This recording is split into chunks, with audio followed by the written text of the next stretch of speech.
C'est la troisième fois que nous parlons de ce psaume 107. Nous allons lire le texte qui s'y rapporte et qui commence au verset 17. J'attends quelques secondes pour ceux qui ont eu la bonne idée d'amener leur Bible avec eux.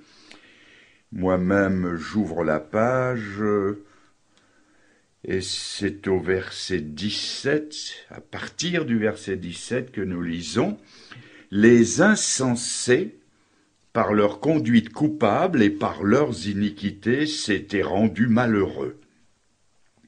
Leur âme avait en horreur toute nourriture, ils touchaient aux portes de la mort. Dans leur détresse, ils crièrent à l'Éternel et il les délivra de leurs angoisses. Il envoya sa parole et les guérit. Il les fit échapper de la fosse. Qu'ils louent l'Éternel pour sa bonté et pour ses merveilles en faveur des fils de l'homme, qu'ils offrent des sacrifices d'action de grâce, qu'ils publient ses œuvres avec des cris de joie. Le premier soir, mercredi, nous avons vu ceux qui étaient dans la main de l'ennemi, un peu comme nous étions tombés au pouvoir de l'ennemi pendant la dernière guerre. Notre responsabilité était de ne pas nous être suffisamment préparés à lui résister et d'avoir sous-estimé sa valeur. Notre excuse, c'est qu'ils étaient les plus forts. La deuxième fois, jeudi soir, nous avons vu ceux qui avaient élu domicile dans les ténèbres à l'ombre de la mort. Leur excuse, c'était peut-être d'y être nés dans ces ténèbres. Leur responsabilité, c'est peut-être d'y être entrés, ou de ne pas avoir voulu en sortir, ou de s'y être complu. Mais ce soir, et je salue le grand nombre de personnes présentes, c'est d'ailleurs pourquoi j'essaye de faire un très léger, très court récapitulatif, ce soir, nous touchons une autre catégorie de personnes. Ce sont ceux qui n'ont pas d'excuses. Ce sont ceux qui, nous l'avons lu, se sont eux-mêmes rendus malheureux par leur conduite coupable et insensée. D'où le titre de cette soirée, Mea culpa. Quand les hommes comparaîtront devant Dieu, ils seront sans excuse, car il est écrit, dans l'Épître aux Romains chapitre 3 verset 19, « Toute bouche sera fermée ». Dieu, pour laisser l'homme sans excuse, n'attend pas l'éternité. Il s'y emploie dès maintenant. Dieu veut que l'homme se prépare à le rencontrer en lui donnant un échantillon, un avant-goût de ce qu'il attend. Ce que Dieu veut, c'est faire mourir les excuses, afin que l'homme soit prêt pour le jour où il n'aura plus rien à dire parce qu'il ne trouvera plus d'excuses. Dieu ne veut pas que le jugement soit chose entièrement nouvelle. Il ne veut pas que sa créature soit prise au dépourvu, et il trouvera dans l'âme et l'expérience de l'homme de quoi l'éclairer sur ce qui l'attend. Et l'homme en a bien besoin, car nous vivons dans un monde qui ne reflète en rien l'image du ciel et des choses à venir. Nous vivons dans un monde déformé, un monde de demi-mesure, un monde d'excuses, où l'on arrive à tout justifier. Toutes les vilainies, tous les crimes, toutes les faiblesses, tous les péchés. On finit par se croire dans un monde d'irresponsables, où on peut impunément rejeter l'accusation sur les autres. C'est un tel, c'est une telle, c'est lui, c'est elle, c'est les autres, c'est ceux d'en face, c'est pas ma faute, je n'y suis pour rien. Tel est le langage qu'on entend à profusion aujourd'hui. Mais ici, ces gens n'ont personne d'autre à blâmer qu'eux-mêmes. Ces hommes du psaume 107 sont les artisans de leur propre malheur. En fait, ils récoltent ce qu'ils ont semé. Des semences de chardon n'ont jamais fait pousser des artichauts. Et cette loi est applicable dans les choses spirituelles, que personne ne s'imagine récolter autre chose que le jugement s'il a semé le péché.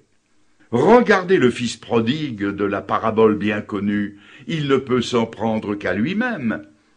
Il ne songe d'ailleurs pas à blâmer quelqu'un d'autre. Il n'est pas corrompu au point de blâmer son père, son éducation, son entourage, ses compagnons de plaisir et de péché. Il se sait être le seul artisan de son malheur, et il ne fait pas son mea culpa sur la poitrine d'un autre. Personne ne peut être incriminé que lui seul. D'ailleurs, son salut, ce sera de le reconnaître honnêtement. Voyez-vous, l'homme a suffisamment de raisons de s'accuser sans aller chercher des raisons de blâmer autrui. Prenez ces jeunes cagoulés des émeutes de l'année dernière en France qui se sont livrés à des violences et des déprédations inqualifiables. Quel dilemme pour les juges! Certains de ces vandales étaient des jeunes gens de la meilleure société, des plus honorables familles de la ville. Qu'est-ce qui a bien pu les pousser à commettre des actes tellement contraires à l'éducation qu'ils avaient reçue? Si le péché prolifère dans l'ignorance et la misère, il trouve un terrain tout aussi favorable dans l'aisance et la richesse. La corruption morale des couches privilégiées et des cours royales d'Europe en sont un exemple indiscutable. Le cœur de l'homme est mauvais dès son enfance, dit la Bible. Et l'homme trouvera assez de péché dans son propre cœur, sans devoir dépendre des autres pour s'attirer le malheur sur sa tête. Il ne faut pas nous apprendre à pécher comme il nous faut apprendre à aimer la justice. La médisance, par exemple, n'a pas eu besoin d'aller à l'école, elle est autodidacte. Il n'y a pas que je sache de philosophie du mal. Le mal ne s'enseigne pas, au contraire, il se combat partout, mais il reste maître du champ de bataille. L'homme pêche avec autant d'instinct et de facilité que le castor construit son ingénieux barrage sur la rivière, ou que l'araignée tisse sa toile digne d'un conte de fées. L'homme a le génie du péché comme l'oiseau a le génie du vol. Depuis qu'il a été chassé du paradis, l'homme a traîné son péché avec lui partout, et il l'a mis dans toutes ses entreprises, même les plus belles, celles qui laissent percer un reste de la grandeur qu'il a reçue de Dieu. Mettez l'homme seul dans une île déserte, il péchera. Dans l'île presque inaccessible de ses pensées, il péchera encore. Qu'il entre au couvent ou dans un monastère, il emmène son péché avec lui, et tout en marmottant des prières, son esprit sera occupé des choses que sa conscience désapprouve. Ne croyez pas que j'exagère. Je vous livre le témoignage d'un homme que beaucoup envient et admirent pour le sérieux et la droiture de sa conduite. À une certaine époque de sa vie, pressé sans doute par des circonstances difficiles, il s'était laissé surprendre par le péché. Un jour, en prenant sa Bible, elle s'ouvrit dans le livre du prophète Jérémie à une page qu'il ne cherchait pas, et ses yeux tombèrent sur le verset 33 du chapitre 2 qui lui fit l'effet d'un coup de poignard dans le cœur. Et voici ce qu'il a lu. « Comme tu es habile pour chercher ce que tu aimes, et tu t'y exerces jusqu'à l'iniquité. » Il vaut la peine de relire. Comme tu es habile pour chercher ce que tu aimes, et tu t'y exerces jusqu'à l'iniquité. Il avait là devant ses yeux son attitude des semaines précédentes. Que tu es habile. Que le millénium arrive, cet âge d'or dont parle la Bible, dans lequel Satan, le grand instigateur du péché, sera lié pour 1000 ans, eh bien l'homme péchera encore, puisque Dieu devra intervenir chaque matin pour retrancher le méchant. Et puis, que de fois le mal n'est-il pas fait froidement, durement, délibérément, sans scrupule ni réflexion pour les catastrophes qui en résulteront? Que de fois le mal n'est-il pas fait pour le mal, sans autre but que celui-là? Pécher par inutilité ou par plaisir n'est pas chose rare. C'était le cas d'un vieux prophète rétrograde dont l'histoire nous est rapportée dans l'Ancien Testament. On la trouve dans le premier livre des Rois au chapitre 13. Repris dans sa conscience par le noble exemple d'un autre prophète qui était son cadet, cet homme lui a servi une histoire de sa pure invention, une fabulation à rendre jaloux le champion de la galéjade marseillaise. Mais c'était enveloppé dans un langage tellement biblique que ce jeune serviteur de Dieu inexpérimenté l'a cru. Mais le verset 19 de ce chapitre 13 dit, et je souligne, « Il lui mentait ». Et ce mensonge causa la mort du jeune homme. Le péché gratuit est chose aussi commune que le péché par intérêt ou par vengeance. Que personne n'accuse personne. Certains malheurs qui nous atteignent n'ont d'autre cause que nous-mêmes. C'est ce que dit l'Épître aux Éphésiens au chapitre 2. Vous étiez morts par vos fautes et par vos péchés. Et les chaînes les plus lourdes sont celles qu'on s'est forgées soi-même, et les malheurs les plus pesants sont ceux qu'on s'est choisis. Pour le juste, il lui reste une consolation dans l'injustice dont il a pu être la victime.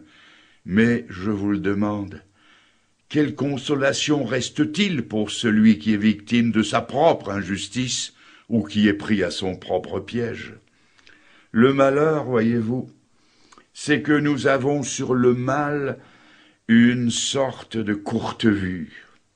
Nous voyons l'acte, l'avantage qu'on va en retirer dans l'immédiat, mais il faut la longue vue de la Bible pour connaître la prolongation du mal. Quand le mal est lancé, le péché décrit une ligne courbe avec effet boomerang qui entre-temps fait boule de neige. Le pécheur lance 1 kilo de péché qui lui revient en avalanche avec 10 tonnes de jugement. Ce qu'on ne prévoit pas, ce sont les conséquences lointaines, irréversibles et éternelles. Nous semons un péché à la dimension du temps présent et nous le récoltons à la dimension de l'infini. C'est vrai aussi dans le sens contraire et positif. Nous semons un gland et il pousse un chêne. Tout un chêne. C'est ce qu'enseigne la Bible en 2 Corinthiens chapitre 4, verset 17. Nos légères afflictions du temps présent produisent pour nous, au-delà de toute mesure, un poids éternel de gloire. Jésus disait aux serviteurs fidèles, « Tu as été fidèle en peu de choses, et je t'établirai sur beaucoup. » C'est là une règle divine invariable. Et quand nous sommes tentés de céder au péché, il faut tenir compte du rapport temps-éternité, que ce soit pour le bien ou pour le mal. Si faire ce qui est juste semble trop pesant à porter, pensez-vous que la rétribution sera moins lourde? On croit plus facile de se décharger du poids du devoir ici-bas, et on ne pense pas qu'il faudra se charger de sa contrepartie dans l'éternité. Or, que je sache, le devoir est moins lourd à porter que la condamnation. Allez demander aux condamnés qui purgent les travaux forcés à perpétuité ce qu'ils pensent du geste qui l'a conduit là. Ça lui semblait trop dur de gravir le sentier escarpé de ce qui est juste et bien. C'était plus facile de s'abandonner à la haine et à la vengeance. Mais maintenant, il mesure l'étendue de son acte. 1 heure d'injustice se paie d'une vie de regret et de souffrance. Allez demander aux damnés en enfer, qui ont préféré le chemin large de la désobéissance au chemin étroit du salut. Ils vous diront qu'une vie de légèreté se paie du poids effrayant d'une éternité de malheur. Les choses se mesurent par leur résultat final, n'est-ce pas ce que disait déjà le bon La Fontaine? En toute chose, il faut considérer la fin. Ça peut sembler trop dur à un jeune homme de travailler sérieusement à ses études. Il préférera peut-être brosser les cours et courir les filles. Mais plus tard, il devra compenser sa négligence en travaillant plus dur, ce qui ne compensera pas son insouciance des années précédentes. Il verra ce que les autres ont atteint. Il en concevra de l'amertume, et pour avoir ce qu'il a négligé, on le trouvera dans le rang des aigris, des perpétuels revendicateurs et des insatisfaits chroniques. Il devra supporter la contrepartie de sa légèreté. Et la contrepartie du mal, mes amis, c'est le malheur. Ce sont là des lois inviolables. Vous me direz peut-être, Fernand le Grand, l'expérience offre souvent un démenti à vos affirmations.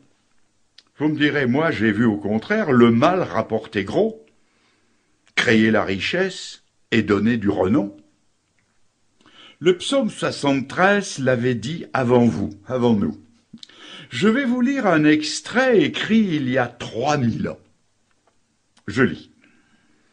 Voilà ce qu'écrit le psalmiste après réflexion. J'étais sur le point de glisser car je portais envie au bonheur des méchants. Tiens, le bonheur des méchants. Rien ne les tourmente. Ils n'ont aucune part aux souffrances humaines.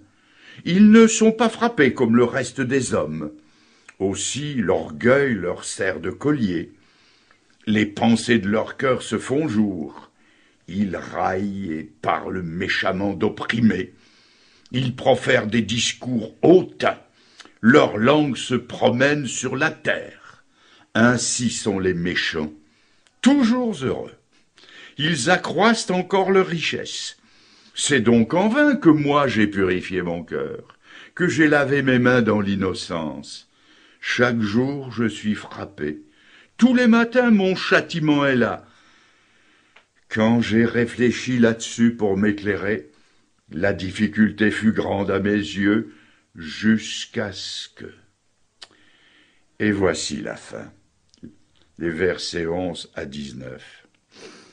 Jusqu'à ce que j'ai pénétré dans les sanctuaires de Dieu et que j'ai pris garde au sort final des méchants. Le sort final des méchants. Oui, tu les places sur des voies glissantes, tu les fais tomber et tu les mets en ruine. Qu'il le veuille ou non, c'est son malheur que l'homme bâtit s'il construit avec les matériaux du péché. L'homme est un géant dans ce sens qu'il bâtit pour l'éternité. Sachant ces choses, quels soins ne devrions-nous pas prendre pour fuir la folie, nous attacher au bon sens et écouter les conseils de Dieu? Mais les hommes s'attachent à leur folie. Ils semblent parfois mettre dans leur vie le plus d'atouts possible pour atteindre plus sûrement le malheur. Leur conduite défie la raison et la catastrophe en est l'aboutissement.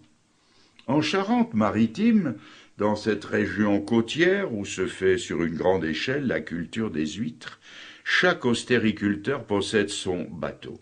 Une dame de la région m'a raconté l'histoire insensée de cet homme qui avait acheté un nouveau bateau à Royan et qui vint en prendre livraison et qui voulut le ramener de suite chez lui.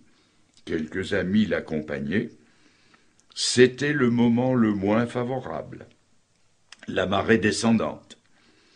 Il allait faire nuit, et comble de folie, il n'y avait pas assez d'essence dans le réservoir. Ils avaient mis de leur côté tous les éléments pour que le voyage se termine en tragédie. Délaissant les conseils d'amis qui voulaient les retenir, ils partirent. Et ce qui devait arriver est arrivé. On retrouva leurs corps sur le rivage et le bateau brisé sur les hauts fonds et les rochers. Sur un autre plan, des gens s'arrangent pour faire de leur vie un échec. Il y a quelques semaines, j'ai vu un jeune couple prendre une décision, je ne m'étends pas sur la chose, mais une décision qui ne pouvait que faire éclater leur union. On les retrouvera dans quelque temps le cœur ulcéré, leur foyer brisé et leur jour de bonheur envolé pour toujours. Lorsque le célèbre cascadeur et aventurier Philippe de Dieuleveux et ses coéquipiers mirent leurs pneumatiques à l'eau dans les rapides d'Inga au Congo, ils firent ce que personne n'avait jamais tenté avant eux. Ils savaient qu'ils prenaient des risques maximum, au point que l'un d'eux se retira de l'expédition au dernier moment. Et il fut le seul à avoir la vie sauve. Les autres ne furent jamais retrouvés. Et si quelqu'un lance la barque de sa vie dans les rapides du péché, il ne faut pas s'étonner si son âme va s'écraser sur les rochers du jugement. Et sur le plan spirituel, la même chose se passe. À quel prix méprisable! Certains estiment-ils donc leur âme et l'éternité pour faire fi du bon sens le plus élémentaire? Voudraient-ils se perdre sciemment qu'ils ne feraient pas mieux et qu'ils ne feraient pas autrement? Car le plus grave des péchés, c'est, comme le dit le verset 11, c'est, je lis, se révolter contre la parole de Dieu et mépriser le conseil du Très-Haut. C'est tourner le dos à Jésus-Christ, le seul nom qui ait été donné aux hommes par lequel nous puissions être sauvés, et ainsi s'exclure de toute possibilité de salut. De quelle hargne contre eux-mêmes sont-ils donc animés pour agir ainsi? Un homme riche haïra-t-il ses biens et invitera-t-il les pilleurs et les voleurs au rendez-vous de ses richesses? Or, notre âme, c'est le seul bien que nous soyons sûrs de garder toute l'éternité. Tout le reste va disparaître, mais le caractère que nous aurons façonné ici-bas est celui que nous aurons laissé façonner par Jésus-Christ, c'est tout ce que nous emporterons. Qu'emportera votre âme à son départ? L'image de Jésus-Christ ou l'empreinte indélébile de la révolte, de la légèreté, de l'avarice, du vice, de la bouderie, de l'insatisfaction chronique, de la mondanité, et j'en passe. Voyez le danger signalé au verset 18. Il touchait aux portes de la mort. Touché aux portes de la mort avec l'âme marquée des stigmates du péché, une âme vierge des grâces divines, passée de l'autre côté de la porte pour vivre éternellement avec ses marques et avec ce vide. Heureusement que le verset 20 marque un changement. Je lis, il envoya sa parole et les guérit. Et c'est encore ce que Dieu fait aujourd'hui. Lisons avec soin. Il envoya, qu'envoya-t-il? De l'argent? Son ange? Sa guérison? Non, sa parole. Non pas des solutions, mais la solution. À un mal spirituel, il faut un remède spirituel. Certes, le Seigneur ne dédaigne pas à l'occasion des remèdes physiques et matériels, mais s'il les emploie parfois, il ne les met jamais à l'avant-plan et n'en fait pas une règle. Par exemple, Jésus et ses disciples avaient une bourse commune et elle servait aussi pour les pauvres. Mais Jésus, à un certain moment, était moins empressé de donner que Judas. Il n'a d'ailleurs pas donné à tous les pauvres de Palestine. Il savait que la générosité n'était pas la solution finale. Jésus avait la puissance de guérir, mais il n'a pas guéri tous les malades de Palestine. Pourquoi ? Parce que ce n'était pas la solution finale. Il avait la puissance de résurrection, mais il n'a pas ressuscité tous les morts de Palestine, et ce n'était pas non plus le remède final. Ces hauts faits glorieux n'étaient que des signes par lesquels il voulait attirer l'attention des gens sur des réalités plus grandes. Derrière ces corps malades, il voulait qu'on voie les maladies de l'âme. Derrière ces mendiants aveugles, il voulait qu'on voie la pauvreté et l'aveuglement spirituel. Derrière ces familles visitées par la mort, il voulait qu'on voie la mort spirituelle de l'âme. Et c'est cela surtout qu'il voulait guérir, afin qu'au travers des âges et dans le monde entier, les malades et la santé de l'âme, les aveugles et la lumière dans l'âme, les mortels vivent de l'espérance de la vie éternelle. Et pour leur apporter cette guérison, Dieu a donné au monde, et je relis, il a donné sa parole, c'est-à-dire la Bible, parole de Dieu. Nous savons tous la puissance qu'il peut y avoir dans la parole d'un homme. Elle peut bâtir ou ruiner des empires. À combien plus forte raison quand c'est la parole de Dieu qui entre en action, elle aussi bouleverse des empires spirituels. Elle fait passer des âmes de l'empire de Satan au royaume de Jésus-Christ. Elle fait passer des hommes de l'empire de la mort au royaume de la vie. Prenant à témoin les chrétiens de son temps, Pierre leur a dit « Vous avez été régénérés, non par une semence corruptible, mais par une semence incorruptible. » Et il l'a défini, et il dit ceci par la vivante et permanente parole de Dieu. Déjà Jérémie le prophète disait au peuple de la part de Dieu, « Ma parole n'est-elle pas un marteau qui brise le roc? Elle brise les résistances les plus dures. » Et cette parole, mais c'est Jésus-Christ lui-même. Dans le prologue de l'évangile de Jean et dans l'Apocalypse, il est lui-même appelé la parole de Dieu. Il a la puissance de prendre un pécheur endurci et d'en faire un saint. Il prend un insensé et il en fait un sage. Il prend un violent et il en fait un agneau. Regardez la profondeur de leur perdition. Elle est décrite par un terme fort, la fosse, mais ils ont été tirés de cette fosse qui touchait aux portes de la mort par la puissance de la parole de Dieu. Oh, laissez-moi vous recommander la Bible, la parole de Dieu qui a la puissance de vous sauver. Les hommes, philosophes, gourous, sectes, religions d'invention humaine, nous proposent un salut pour remonter les âmes de la fosse de la destruction. Mais ils n'y sont jamais descendus, et en tout cas, jamais remontés. Ceux qui y sont passés n'en sont jamais sortis. Les hommes vous proposent un salut pour vous éloigner des portes de la mort. Mais comment le pourraient-ils, puisqu'ils n'y sont jamais passés? Ce sont des discours sans force, qui équivalent à lire un traité de natation à quelqu'un qui se noie. Et si Jésus-Christ peut arracher quelqu'un de la fosse où il est tombé, c'est parce que lui, il y est descendu.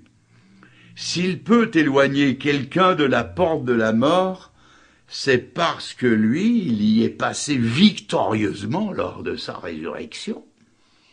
Ce que Dieu donne, c'est un salut qui va jusque dans l'âme de la perdition, tout au fond, pour y arracher sa victime.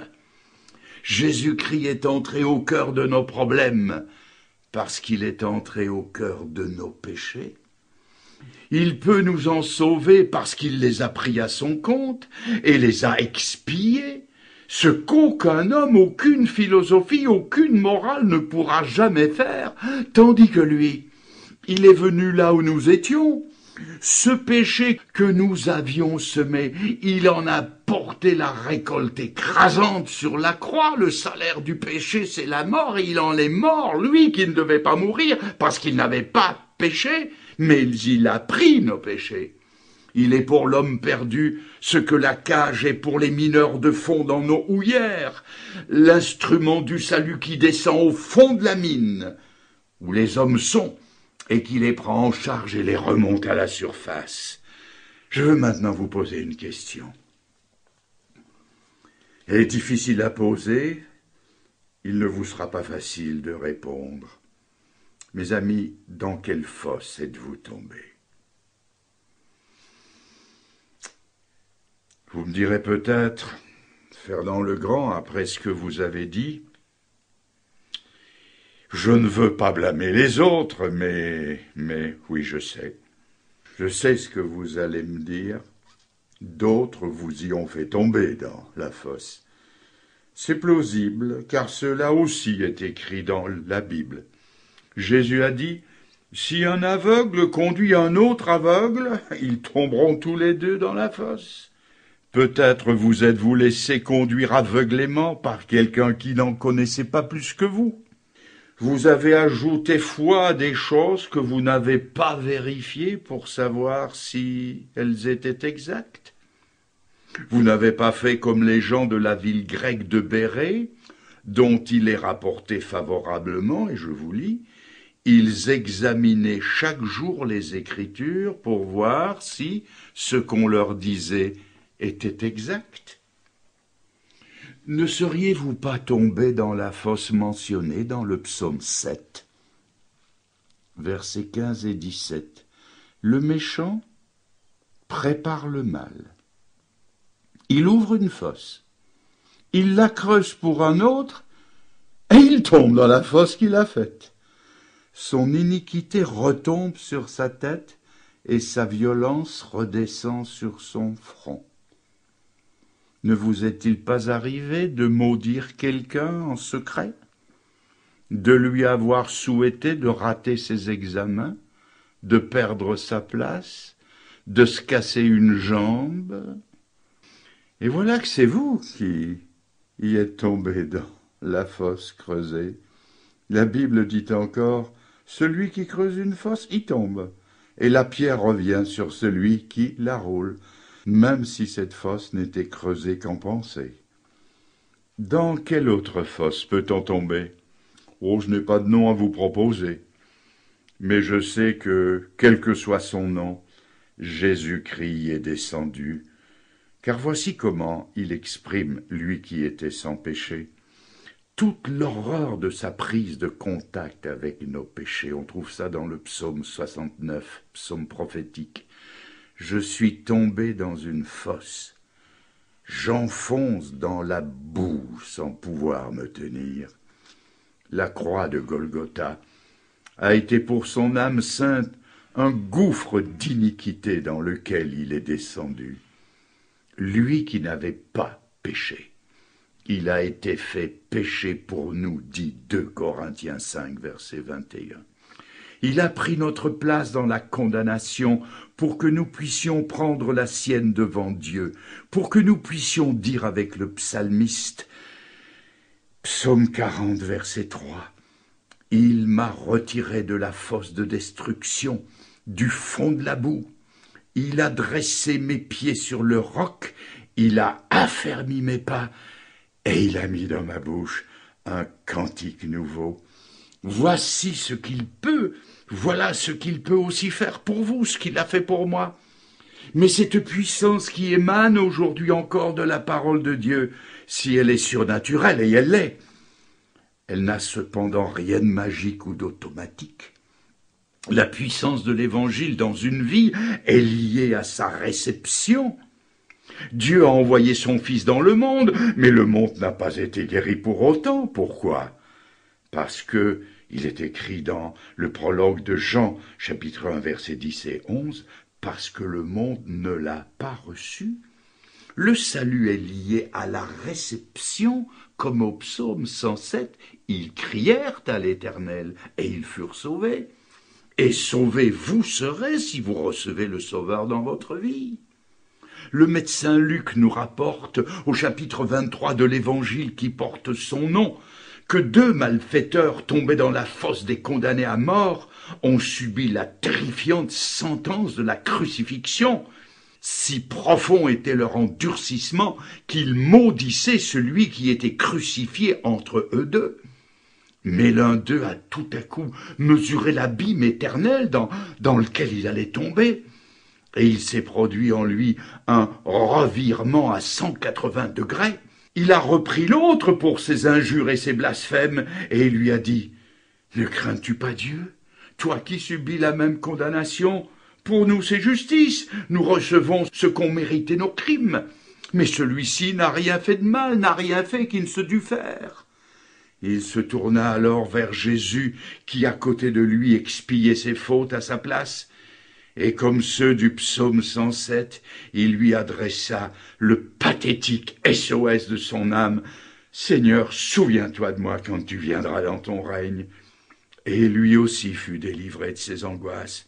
Lui aussi reçut des lèvres de celui qui sera le juge de l'univers l'acquittement le plus total qu'un homme puisse jamais espérer. Des lèvres quasi exsangues du Seigneur tombèrent ces paroles de libération. « En vérité, je te le dis, aujourd'hui tu seras avec moi dans le paradis. » Il est dit de Jésus qu'il est le même hier, aujourd'hui, éternellement. Cela veut dire que n'importe qui, dans quelque fosse qu'il soit tombé, peut à son tour, et sur le champ, être pardonné et sauvé pour l'éternité. Si, comme les insensés du psaume 107 et le brillant de l'Évangile, il reconnaît ses péchés et crie à Jésus pour en être délivré. Que cela soit la part de chacun parmi nous ce soir, que personne ne se prive de l'occasion de faire la paix avec Dieu et de rentrer ce soir, le pas léger, le cœur léger, en route pour le ciel. C'est la seule, la plus grande bénédiction que je puisse souhaiter à chacun ce soir. Mes amis, bonsoir et que Dieu vous bénisse.